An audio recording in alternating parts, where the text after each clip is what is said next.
तर नमस्कार मित्रांनो, माझ्या मिनी ब्लॉगमध्ये तुमचं स्वागत आहे। तर आता आपण चाललेलो आहे रनिंग करण्यासाठी, शूज घालून आपलं झालंच। रनिंग करण्या अगोदर आपण स्ट्रेचिंग करून घेणार आहोत। स्ट्रेचिंग झाल्यानंतर रनिंगच्या थोड्या स्प्रिंट मारणार आहोत आणि नंतर स्ट्रेचिंग करून घरी जाणार आणि नंतर डाएट करून कॉलेजला जाणार आहे। आज आमचा कॅम्प जाणार आहे, कॅम्पिंग 7 दिवसाचा कॅम्पिंग आहे आपला। तर चला, तर आता आपण भेटूया कॉलेजमध्ये आपले अटेंडन्स घेणार आहेत। इथं सर्व मुलांना एकत्र करून काउंटिंग करत होते। नंतर मुलांचे ग्रुप पाडून त्यांना नाव दिली, जसं की राजगड, प्रतापगड, सिंहगड।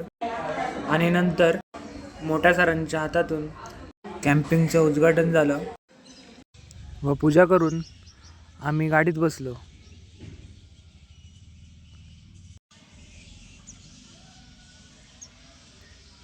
गाडी खूपच धुरळा करत जात होते, पोरं पण खूप मस्ती करत होते। तिथे गेल्यावर पोरं क्रिकेट खेळायला लागले, पण आम्ही आधी जेवायचं बघितलेलं। जेवून झाल्यानंतर आम्ही सर्व मित्र तिथे झोपलेलं आणि आज पहिलाच दिवस होता, त्यामुळे आम्हाला काय करता नाही आलं। उद्याच्या ब्लॉगला भेटूया, चला तर मग।